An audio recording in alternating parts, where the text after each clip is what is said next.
Hello, welcome to episode 24 of what I so arrogantly call my NOTCAST. It is the 27th of November 2020. Still deep inside lockdown, still not going anywhere, still not doing anything. Pretty much the only thing I'm doing at the moment is pressing buy on Discogs and having parcels turning up occasionally at my door with records landing through it. And aside from that, my social life tends to extend to, trips to the supermarket and deciding what t-shirt to wear when I do these. And today I'm going to be talking about an album that's really important and formative to me. And instead of talking about bands that formed in 1967 or 1969 or 1965 or 1978, I'm going to talk about a band that formed in 1990. You will probably have guessed by the fact that you've already seen the album cover image 3 times. That band is Suede. I did the first instalment of this about 6 weeks ago, I think, when I started talking about the Beautiful Ones 1992 to 2018 box set that had been released on Amazon. But instead, what I'm going to talk about now is the debut album, which was released in 1993, and about its effect upon me, and to kind of tell you my life story in the context of that record. I've also, by the way, I'm going to have to disrobe slightly because it is very, very warm here, primarily because we're in the awkward time of November when you make the decision about, am I going to keep the heating on or off? And we've very recently made the decision to go heating on, which is fine, apart from I was wearing clothes that were suitable for when the heating was off. And, there's always that dodgy middle ground which you can't quite tell whether it's heating on or heating off. But being Britain's very good at winter and autumn and cold, and so therefore we've gone straight for heating on, and now I'm dressed like it's the summer, although it isn't summer, because in the summer it would be light at this time of day. It is 37 minutes past 8 on the 27th of November 2020, and 27 years ago today, in 1993, Suede were taking the stage at a venue, I think it was the Casino in Paris, which was recorded and filmed and included on a DVD reissue. So I'm keeping it relevant. I'd only just thought of that, by the way, because if I was going to think about something that was relevant to the 27th of November, it probably would have been something else, to be honest. But there you go, tenuous connections and mild nonsense ahead. So starting off, I'll start with how I was introduced to Suede. And like a lot of people, I was introduced to the band in 1992. And I think that probably the first time I was aware of them was when they had a cover on the NME that proclaimed them to be Britain's greatest band. Hang on a second. And as if by magic, thanks to the glory of the internet, there it is, the cover of the Melody Maker, April 25th, 1992, Suede, the best new band in Britain. That week, I didn't go and see Suede, I went to see EMF in Cardiff instead, but then I followed it up by the redeemable approach of actually going to see The Cure at Nottingham's Rock City. So, please forgive me for that terrible, terrible oversight. And naturally, I was cynical and old-fashioned, and so when someone was telling me that Suede were Britain's best new band, I was like, well, I don't believe the hype. Now, I've been told many, many times before by various parts of the music press around what Britain's best new band was going to be. At some point it was probably Chapter House or Moose or Dr. Phibes and the House of Wax Equations, or other bands that now probably work in finance somewhere. And that's not a criticism. I work in finance. I just managed to skip the struggling indie musician part of my life and go straight to boring office job instead, although I don't think it's boring. Now, with that in mind, I didn't particularly care what they sounded like. I wasn't particularly interested. I'd had enough of having brand new bands shoved down my throat all the time. I only had a very limited budget to spend on records, and frankly there were too many records and there wasn't enough money. And life it's never changed, has it? It was always the way in life. But I was like, quite cynical and like, I've heard that a dozen times before. But so be it. So I didn't know Suede. So when they were touring The Drowners, which was their first single, I was completely oblivious to their existence. They weren't on radio, they weren't on television. I didn't even have a television to watch them. So when they, I think they broadcast a show from Manchester, which was on late night ITV. I didn't have a TV, so I didn't watch it. The only way I'd find out what was on the radio was if I actually bought the Radio Times, and I wasn't going to do that. So, I found out what was on television and what was on radio largely by luck, chance, accidents, and often through not even knowing at all. So the Suede story started off before the band formed, well, more correctly, before the band released a record, and the first record that they released was an EP called The Drowners. Now, this book here, Coal Black Mornings by Brett Anderson, the band's vocalist, is his life story up to the point where he receives a copy of The Drowners for the first time and holds that record in his hands. This is a wonderfully evocative piece of writing, and if you want to get deep into the Suede story, this is an essential piece of reading to understand what happened. And some of the writing which is in here is very, very descriptive of exactly the world that I was living in. Which is, for example, page 196, by the way, Fat Fans, he says, money might not be able to buy you happiness, but a lack of it can make life fucking miserable, and London can be particularly brutal if you're poor. The grinding poverty of bread-lying dole life in John Major's Britain was becoming unbearable, so I felt it was time to start applying for jobs. It's absolutely true. I was not far off his age, a bit younger, in 1991 and 1992, and I'm still a bit younger than him.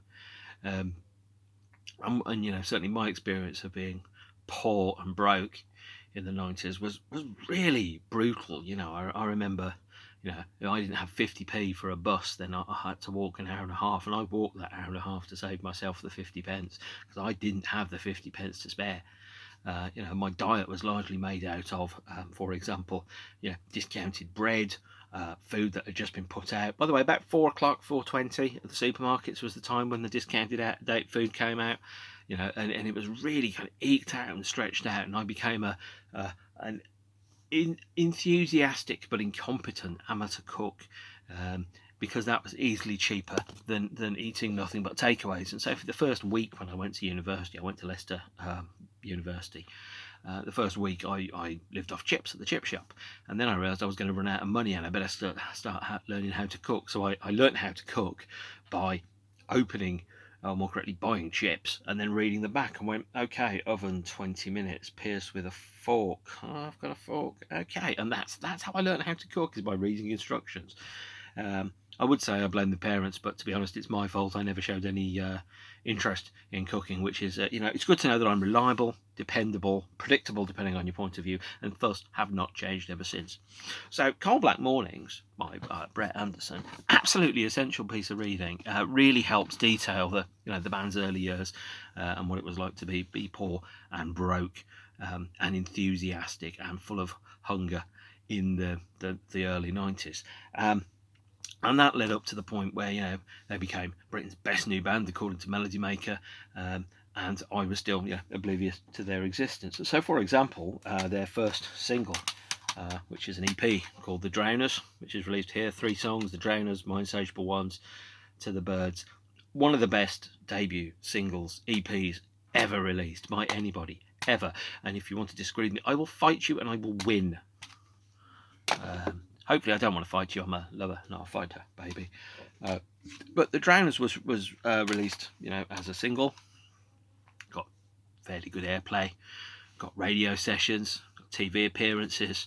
I was completely oblivious to them because I was like, no, mate, I like enough bands. I've got the Wonder Stuff and Pop Believes Itself and The Cure and Depeche Mode and all those bands. I don't need more bands to love. Oh, how I needed Suede. Oh, how wrong I was. Because I was an instant convert not very long after. And around the time before the release of the second single, my girlfriend Jo listened to them and went, I think they're really good. You should. And I listened to them, I'm like, yeah, they're all right. And the Venn diagram of music taste overlaps greatly.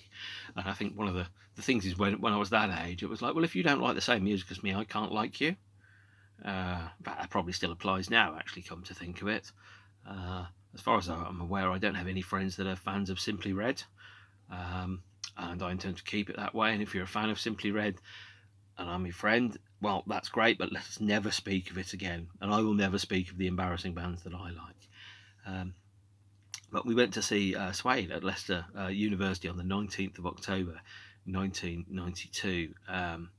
And that was a week where we went to a show every night. So I think we went to see The Orb, I think we went to see Kingmaker, went to see Suede, Pop Will Eat Itself, and then on the Friday, the grand finale was Bjorn again, by the way. And I think the Wednesday was Suede at Leicester University's main hall. It's now been demolished, and it's probably been converted into what's called the Leicester Academy, but I could be wrong. And I was, whatever, I was a kid in a Pop Will Eat Yourself t-shirt with, cheap jeans, bad trainers that didn't really fit me, and a haircut that I hadn't chosen but was affordable. And so, I was there in Leicester, and we were talking and drinking and all that type of stuff, and Suede came on. And I think they opened with Animal Lover, which is not, by any stretch of the imagination, their best song at all. But I was like, all right, I'll see what they're like. I'll hang back a bit, And by the end of Animal Lover, I was like, I'm going in there. I'm in. And I was down the front, and I was jumping up and down, and I didn't know the words to the songs, but my God, I was hooked. It was kind of like, if you in the 80s, they'd say that, there'd be some nicotine would be hanging around outside the school, and they'd give you cigarettes, and then you'd be hooked forever. Or, marijuana being a gateway drug to crack cocaine and murder. And I think Suede was probably my crack at that point. I was like, oh my God, this band are fantastic. And those songs were brash, they were spiky, they were ambitious, they weren't cynical. They were just kind of like grabbing you by the scruff of the neck and really grabbing my attention and going, this is our chance. One shot, we got to take it. When music was delivered with that much conviction and that much passion and that much flair, I was in right up to the hilt, and I've never looked back. And that was the first of something like about 60 or 70 Suede shows that I've seen in the past 27 years. Now, saying 60 or 70 sounds like quite a lot. I don't know. It's on set list. It's probably 58. I know that they're second place in terms of the bands that I've seen the most. But, the first time that I heard all of their songs, apart from I think probably Metal Mickey and the Drown, was when they were playing them live in front of me to about 800 people.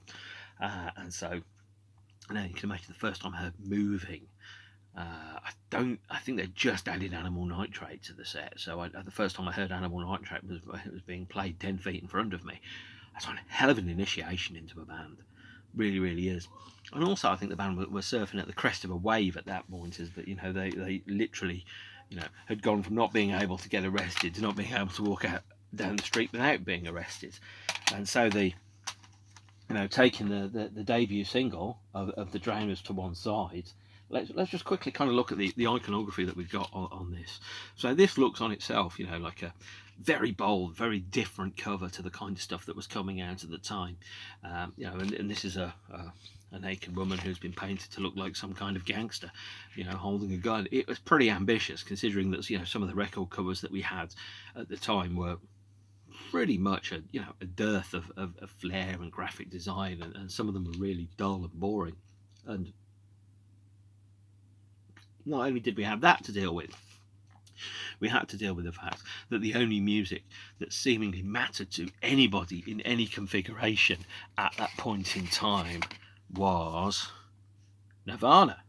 So, everyone was like, right, so we're bored of British bands. There can't be good British bands now. There can only be Nirvana and Pearl Jam and Soundgarden and all that stuff.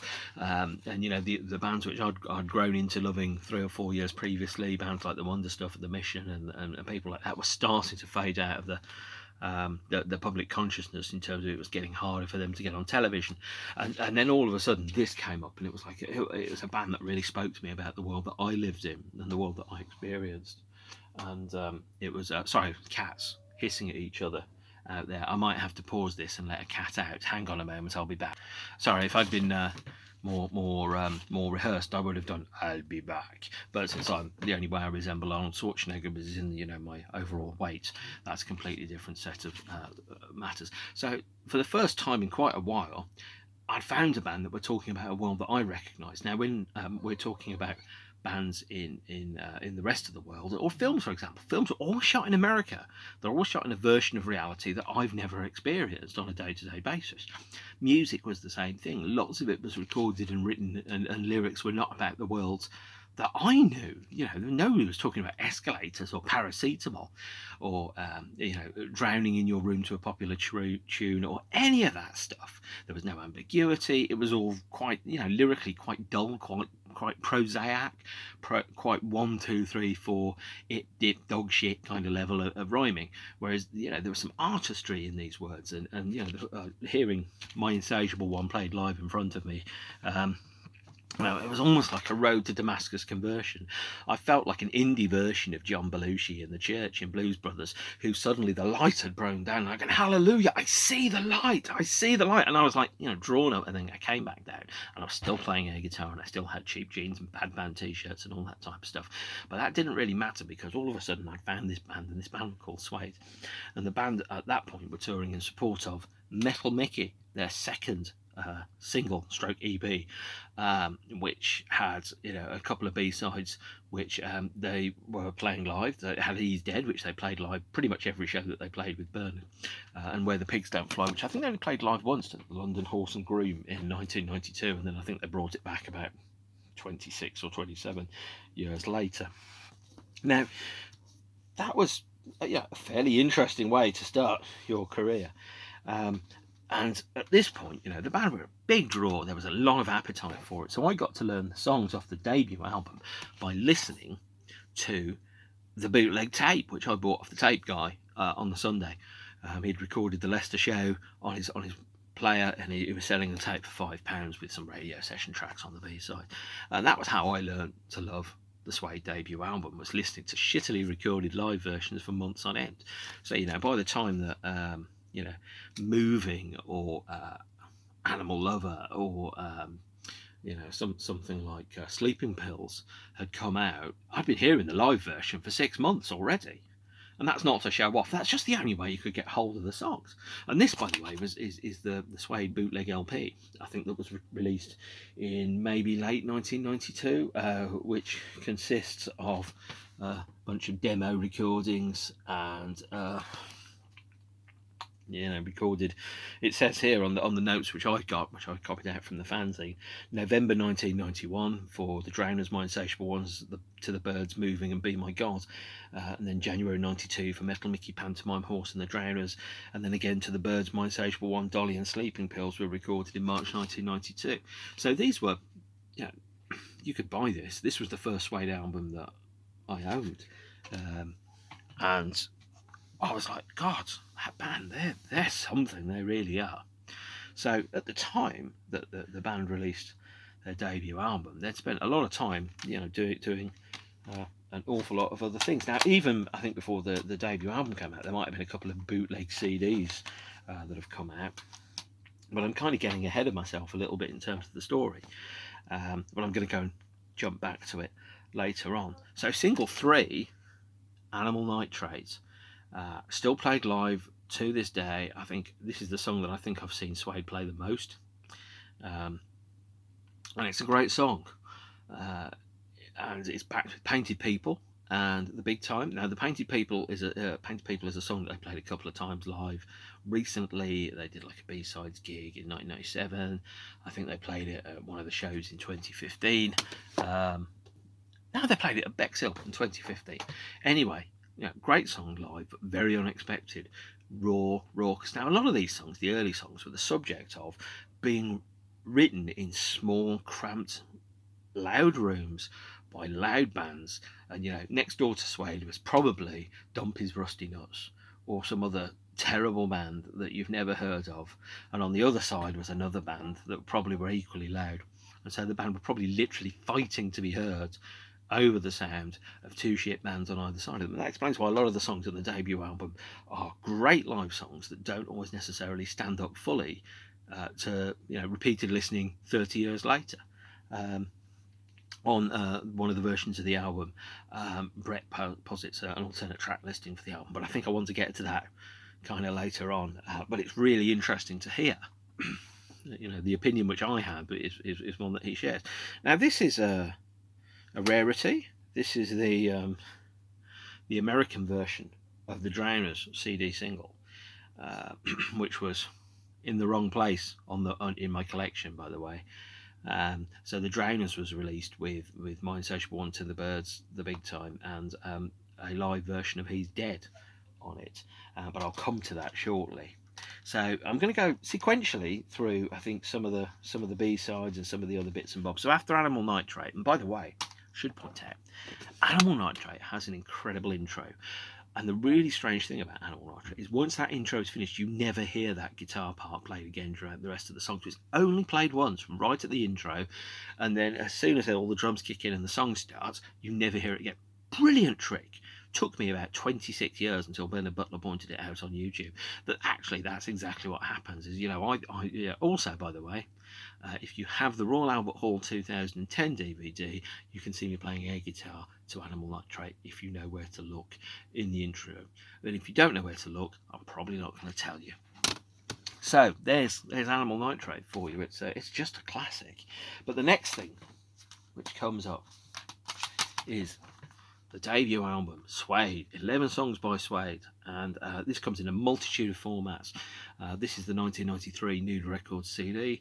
I have the 1993 LP, probably over at my brother's house, and it's a really strong, it's one of the best debut albums that there is, actually. Probably this, never mind the bollocks, and... do you know what? I can't think of a debut album that's as strong. I know it'll come to me. Hope of the States Lost Riots is just as good, and Twilight Sad's 14 Autumns is just as good as well. Or I think 15 Autumns.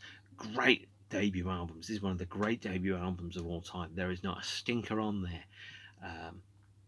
So it starts with So Young, which is the next single. Then there's Animal Nitrate, She's Not Dead, Moving, Pantomime Horse, The Drowners Sleep. You know all this stuff, and you can easily find it on the internet, even if you don't. So it's not sequenced like a gig, it's sequenced like an album. And it goes through a series of moods and sets and highs and lows. And it's got some wonderful songs that haven't been played live until the album came out, and some songs that have never been played live until relatively recently. So She's Not Dead, for example, I hadn't heard that until it came on. And so listening to it, lying in my bed listening to the band, and they played She's Not Dead, and it's just this wonderful, heartbreaking song that sounds as if it's somehow the best of both worlds, between Johnny Marr and Jimmy Page, really. It's a very wonderful song with a really sad lyric around someone that's not dead, but they are dead, but it says she's not dead, she's just gone away. Now, from a lyrical point of view, I always latch onto the lyrics in an album, and She's Not Dead has a fantastic, phenomenal lyric in it that draws an equation between the end of a relationship and a bereavement. And if you've been in a relationship that comes to an end, that's exactly what it feels like. Sometimes they feel like bereavements, and sometimes they're bereavements where they don't have a body. It's almost like there's the spiritual equivalent of having a missing person is that someone was in your life and then they disappear. And She's Not Dead is just an incredibly powerful song about exactly that type of thing. And it's also reminds me very much of the end of On Her Majesty's Secret Service, actually, where James Bond says, it's all right, she's just sleeping, we have all the time in the world. And that is, again, just such a sad moment in film. And maybe it was completely unintentional, I have no idea, but I never think of that song without thinking about the end of On Her Majesty's Secret Service. And the next song that we've got after that is Moving, which, as I said, I heard that song the first time I saw Suede. I was carried away with probably 2 pints of cider and a hell of a lot of enthusiasm. And even now, seeing Suede live, although I haven't seen Suede live for over a year, thanks to COVID, that experience is still, it's as raw, it's as visceral, it's as exciting, it's as primal as the first time that I saw them. And every song on this album almost seemed to be like an urgently dispatched communication from the Red Line around, give me the power and I'll make them believe. It was urgent, it was desperate, it was raw, and it reflected the world that I lived in at the time, which was full of ambition, and the songs had this kind of sharp, searing edge, especially when played live. That really felt like someone trying to just cut through the fog of everything and get right to the thing that they really, really meant. And it's not often I've seen a band that in raw, powerful, combined, focused, with a sense of knowing this is it, this is the moment, this is the time when we get to be going from being a band to being the band, or we get to fulfill our potential. Really, really exciting to be a fan of a band at that time, and I've been there a couple of times with bands, and it's incredible. That enthusiasm carried its way through. And whilst we're talking about the album, which we weren't, there's another song on here, song 8, Breakdown, which wasn't played live until 2003, when the band played all 5 of their albums at the time live in full over 5 nights at the London ICA. And I think that's something I'll touch upon then. But having heard it played live, it is baffling why it wasn't played live before.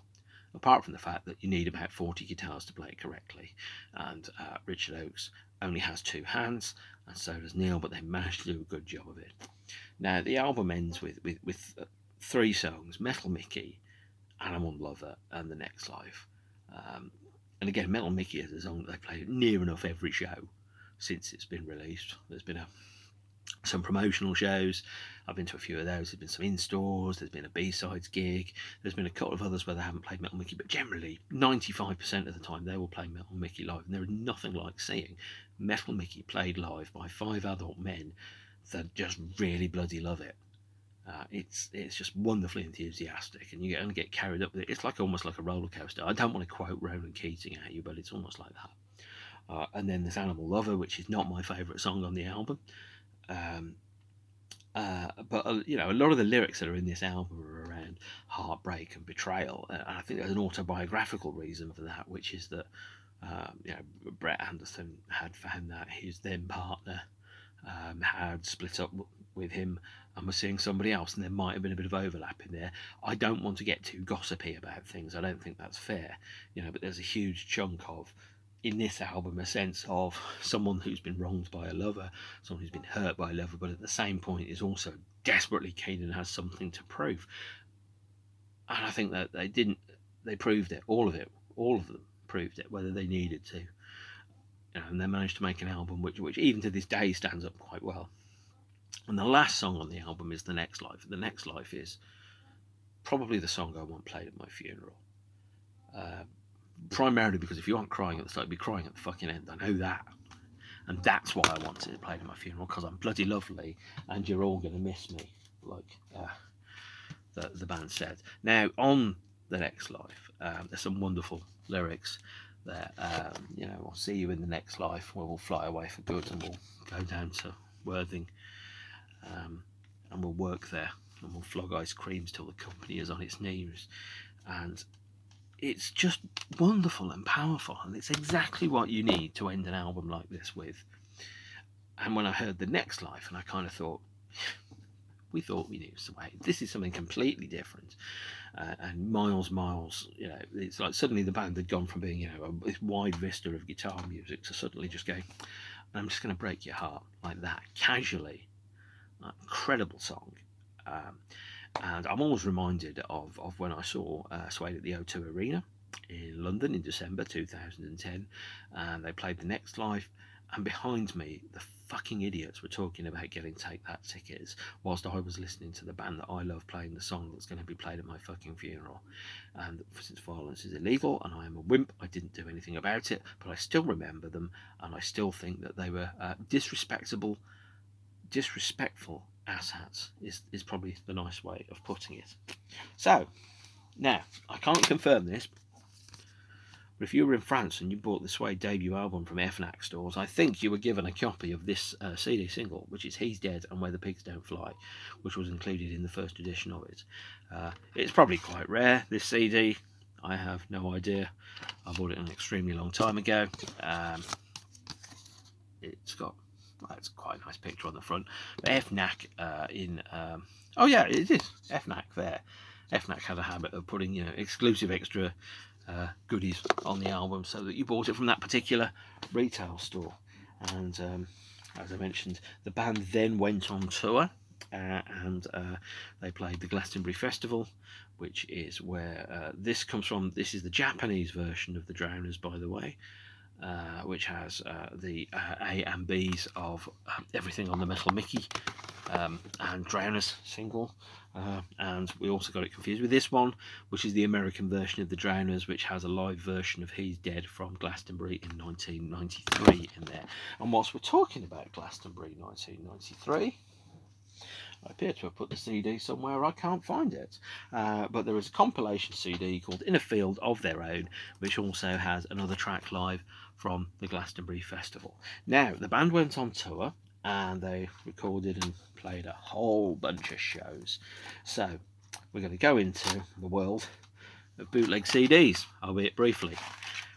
This is one called So Young, which is recorded in Europe in 1993. I have never liked the cover of So Young, so I have instead replaced it. This is the cover of the So Young CD. It's pretty rubbish, and I took a colour photocopy of Brett in his flat in 1992 and stuck it on the cover instead, because that's the type of thing that you can do with bootleg CDs. This is an audience recording. I think it's recorded in Brussels at the AB venue. Wonderful venue, not so wonderful recording. This might be one of the earliest bootleg CDs. This may have come out actually before the album came out, and it's called Moving, and it has 7 songs recorded at the Newcastle Riverside in May 1992, which was broadcast on the radio, and then it has, I think, another 8 songs recorded at the New Cross venue on the 3rd of January 1992, one of the earliest Suede shows that was recorded, although I'll detail some of those as we go along. This is another bootleg CD which features Be My God, some of the demo tracks from November 1991, which were on this lovely beastie, and some songs recorded at the Brixton Academy. Now, around this point, the band were also on the front of the Melody Maker, yet again, telling you that they were the best band in Britain. At that point, I was agreeing with them, by the way, because they were the best band in Britain. Middle of 1993, the band were touring very frequently indeed, and here is I think the European CD single for the re-release of the Drowners, which is backed with Where the Pigs Don't Fly, He's Dead, and a piano version of My Insatiable One. Now, there are 2 piano versions of My Insatiable One. Primarily there's this version, and there's a version that's on a flexidisc here. This flexidisc was given away free at the Brixton Academy on the 18th of May, I think, 25th of May, 1993. Now, these two, I think they're the same recording. And the piano version of My Insatiable One was on the Japanese version of the Suede debut album. So, if you want to own it, luckily it's available now elsewhere. But for a long time, this was the only official Suede release that you could get it. Quite how anybody wanted to go and see Suede at Brixton in that day and then hold the flexidisc close to their heart throughout the whole show, I'm not quite sure. They clearly had more self-restraint than I did. Now, the 4th single, hang on a second, I've got a cat, just need to make sure he's feeling all the love, so I'm just giving the cat a bit. So the 4th single is So Young, which was released probably around about the summer 1993. It's backed with Dolly, which the band stopped playing live and then took a 26-year break from playing live, so they've only played it I think a couple of times since then, one of which was at the Hammersmith Odeon. Even though it's called the Apollo, it's the Hammersmith Odeon, people, in October 2018, and High Rising as well, which is another hugely gorgeous, gentle ballad, and you know, so very, very good, huge, big ballady type things. Which brings us to the end of the album, but that's not the end of the story, because there's a few other things that happen in the meantime. So in 2003, David Barnett published this, which was the official Suede biography, and this version was signed by Brett and the other members of the band at the HMV in Oxford Circus in 2003 when they played an in-store to promote the singles album. Then in 2010 the band reformed and started their oh, you can hear the cat there. He wants to get up but he can't, because normally he jumps up on the chair and I'm sat on the chair with my bum. There's an updated edition of the Suede biography, which has, there's the cat, which has lots of extra bits in it, and one of those extra bits, there's 4 or 5 contributions from myself. I won't tell you where to look for me. If you've got a copy, I'm in the index. Again, if you don't want to look for me, that's completely fine too. I don't blame you. Now, in 2000, after that, 2010, the band started a reissue series. In 2000, oh, hang on, cats are fighting. I will be back. Right. Hopefully that sorted them out. 2011 saw the start of a reissue program for Suede whilst the band had reformed. And in the interim period while the band were playing live, they'd released a best of and they released deluxe editions of their albums. This is the 2011 2 CD and DVD version of the debut album. It has the album itself on, it has 6 extra demos on CD1, it has all the B-sides, a piano version of My Insatiable One, and a number of other demos as well. The DVD is particularly good on this, by the way, I'd like to point out. It's got a show live at the Sheffield Lead Mill, which was recorded with a video recorder from the mixing desk. It's got Love and Poison, which was the first live video VHS tape from the Brixton Academy, which tells me it is on 16th of May 1993, so I take it all back, I got the dates wrong earlier. And it's also got a bonus DVD feature, which is an interview with Brett and Bernard, the band's lead guitarist. Really good package, probably deleted. You know, if there's a version of the album to get at the time, this is very definitely the one to go for. Now, this version, Brett also includes what he regards to be his preferred running order of the album, if he had the chance to go through and do it all again. And side 1 would have been near enough the same, but Moving would have been replaced by My Insatiable One. Side 2 would have been near enough the same as well, but To the Birds would have replaced Animal Lover. And I cannot knock those choices at all. They are truly excellent choices that have come from years of playing it live. And in 2011, stop it, you two. In 2011, the band played the first 3 albums, one each in order per night over 3 nights. First part was at the Brixton Academy, and the second part was at the Dublin Olympia. This t-shirt comes from the Dublin Olympia shows. I didn't go, but I got a t-shirt because it was heavily reduced, because they didn't sell enough t-shirts that night. I did have a t-shirt in 1993, but the t-shirt certainly has aged worse than I have, and as you've probably noticed, I've got no hair, and I've now also got no hair on my chin because every once in a while I fancy a shave. And it all went kind of quiet there really for the reissues for a little while. In 2014, the band released a CD singles box set. If you got the original CD singles from the first album or the Sci-Fi Lullabies compilation, and you only want the B-sides, you don't need this. There's also the 7-inch singles box set, which has 7-inch singles repressed and reissued for The Drowners, Metal Mickey, Animal Nitrates, and So Young. Love the cover of that. And if you want to know what it was like to be in the band at the time, the second book, Afternoon with the Blinds Drawn by Brett, details what happened from the moment he held in his hands the first copy of The Drowners to the moment where the band split up in 2003. As I kind of mentioned previously, the band moved into having 2 careers simultaneously, one being an act with a great history and the other one being a band with a great present that was ongoing. They've released a number of reissues and variations of the album. The first one, apart from putting the albums back into press, they released a coloured vinyl edition in 2018.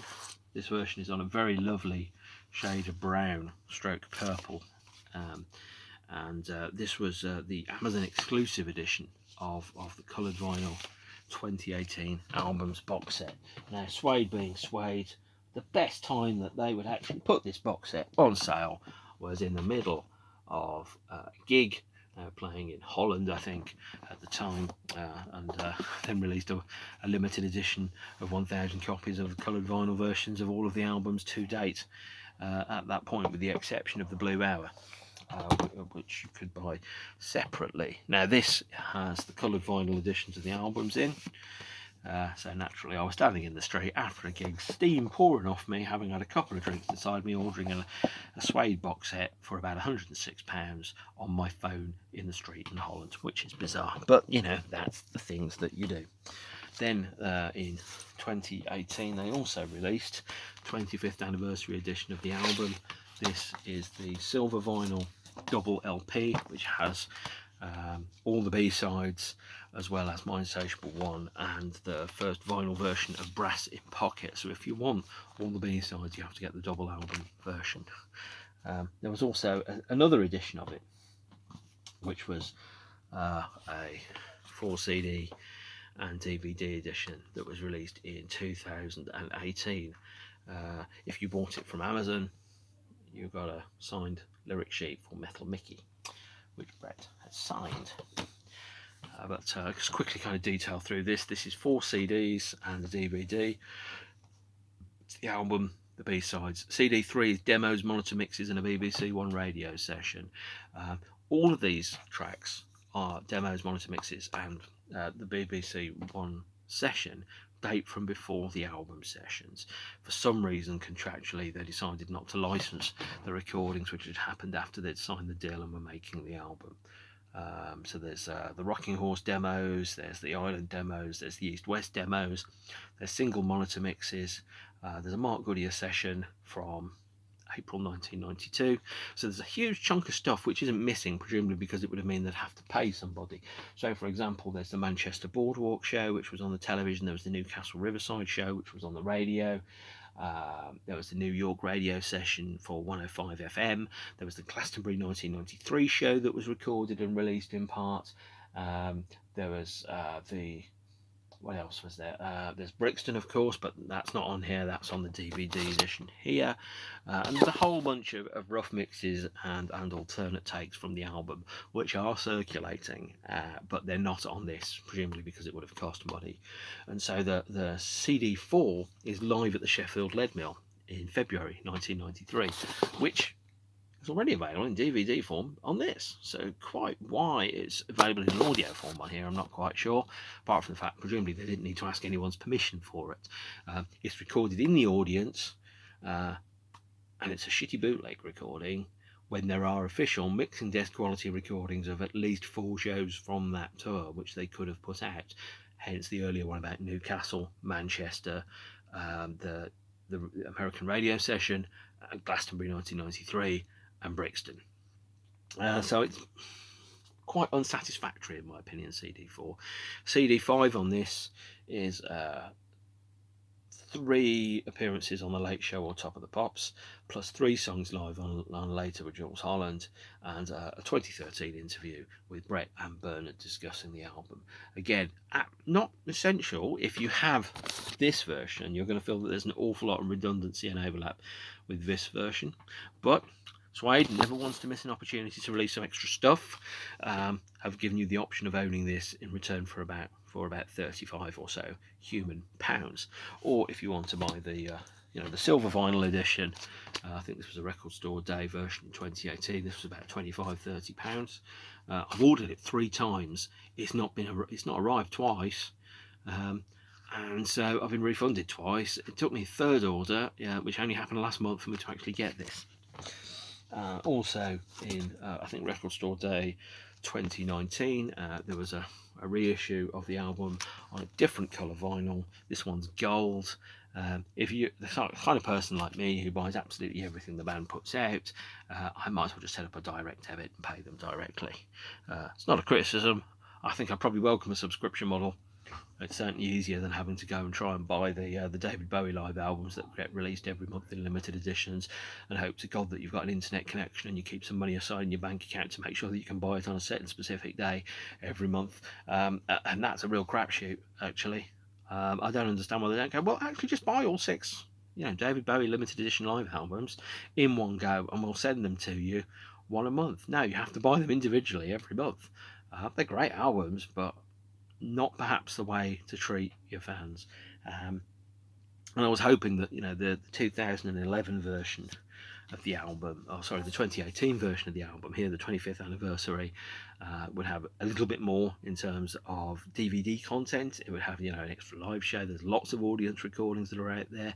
Birmingham, the 100 Club, for example, Newcastle, I think, or no, Manchester was on the television and Newcastle was on the radio. I'm a sucker for live stuff. I think live Suede is as good as it gets, and I just wish there'd been a little bit more on here. But on the other hand, Chock to the Gills, one live show, loads of unreleased songs, loads of radio sessions, all the B-sides and the album, and a really lovely, long, lengthy interview with Brett and Bernard. Now, I'm running out of time on this, which I hadn't thought I could talk for 45 minutes about one Suede album, but to be fair, I was heckled by two fighting cats, and I think that's a good enough reason why perhaps it took a little bit longer. I'm going to use that excuse and stick with it.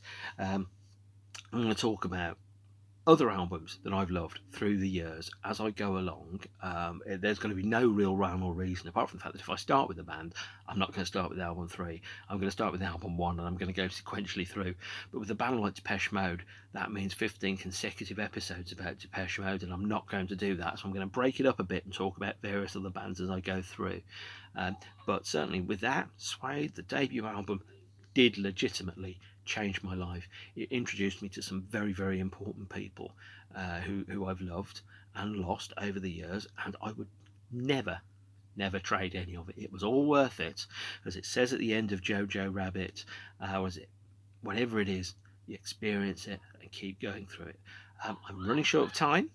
Pass comment, question, etc., anything else, I will catch up with you at another episode at another point.